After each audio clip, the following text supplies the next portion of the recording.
UP की राजनीति में 2027 के विधानसभा चुनाव को लेकर माहौल अभी से गर्म होता दिख रहा है। राज्य की तीन प्रमुख राजनीतिक ध्रुवों भाजपा, समाजवादी पार्टी और बहुजन समाज पार्टी के बीच नए समीकरण बनते हुए दिखाई दे रहे हैं। इनमें सबसे दिलचस्प स्थिति मायावती की बहुजन समाज पार्टी की है, जिसने पिछले 2 चुनावों में गिरावट के बाद अब अपनी राजनीतिक रणनीति को फिर से परिभाषित करने का प्रयास शुरू कर दिया है। मायावती ने इस बार न तो खुलकर किसी गठबंधन की ओर झुकाव दिखाया और न ही विपक्षी ध्रुव में शामिल होने की इच्छा जताई है।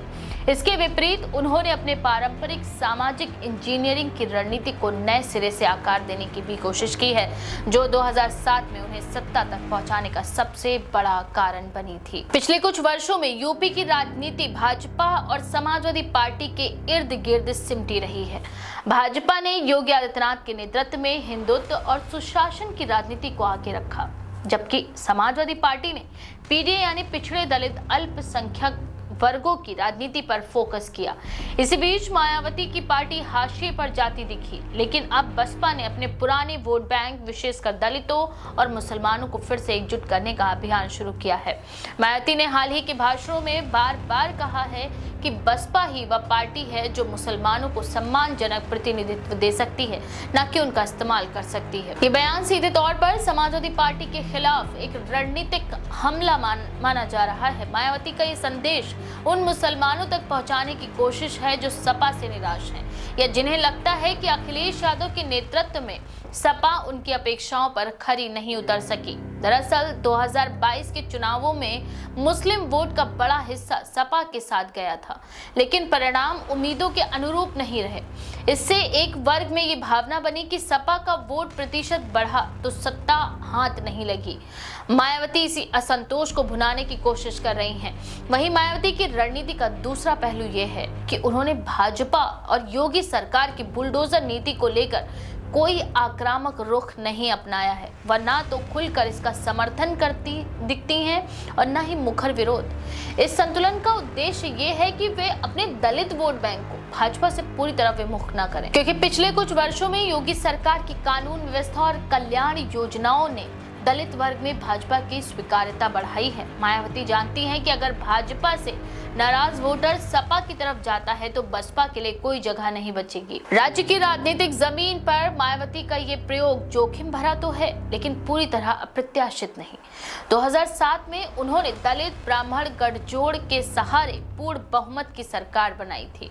उस समय उनका नारा था, ब्राह्मण शंख बजाएगा, हाथी बढ़ता जाएगा। आज हालांकि ब्राह्मणों का बड़ा हिस्सा भाजपा के साथ है, लेकिन बसपा फिर से किसी ऐसे वर्गीय समीकरण की तलाश में है जो उसे निर्णायक स्थिति दिला सके। मायावती का ये मानना है कि यूपी की राजनीति में जब भी दलित और मुस्लिम वोट एक साथ आते हैं तो किसी भी पार्टी को चुनौती देना मुश्किल हो जाता है। हालांकि ये समीकरण पिछले 1 दशक से पूरी तरह साकार नहीं हो पाया। भाजपा की बहुसंख्यक राजनीति और सपा की मुस्लिम झुकाव वाली छवि के बीच बसपा अपनी जगह खो बैठी थी, लेकिन मायावती अब इस खाली जगह को भरने का मौका तलाश रही हैं। वे मुस्लिम समाज को ये भरोसा दिलाने की कोशिश में हैं कि सपा की तरह बसपा सिर्फ वोट बैंक की राजनीति नहीं करेगी, बल्कि उन्हें वास्तविक सत्ता भागीदारी देगी। दूसरी तरफ सपा के अंदर भी ये चिंताएं बढ़ी हैं कि अगर मुस्लिम वोटों का थोड़ा भी हिस्सा बसपा की तरफ गया तो सपा की चुनावी गणित पर गहरा असर पड़ेगा। अखिलेश यादव की पीडीए राजनीति का लक्ष्य दलित और पिछड़े वर्गों को एक साथ लाना था, लेकिन बसपा अगर दलितों को सपा से दूर रखती है और मुसलमानों में अपनी स्वीकार्यता बढ़ाती है तो सपा की रणनीति कमजोर पड़ सकती है। यही वजह है कि सपा ने हाल ही के महीनों में बसपा पर बीजेपी की मदद करने का भी आरोप लगाया है। भाजपा की तरफ देखा जाए तो उसे बसपा की सक्रियता से फिलहाल कोई बड़ी चिंता नहीं नजर आ रही है। योगी आदित्यनाथ के नेतृत्व में भाजपा का संगठन बूथ स्तर तक सशक्त है और वह हर वर्ग में अपना जनाधार बढ़ाने की कोशिश कर रही है। भाजपा का ये प्रयास ये भी है कि दलित में मायावती के प्रति जो पारंपरिक निष्ठा थी उसे स्थायी रूप से तोड़ा जाए। इसके लिए पार्टी ने पिछले 2 वर्षों में कई दलित चेहरों को सरकार और संगठन में प्रमुख भूमिका दी है। साथ ही साथ दलित बस्तियों में योजनाओं की पहुंच सुनिश्चित कराई है।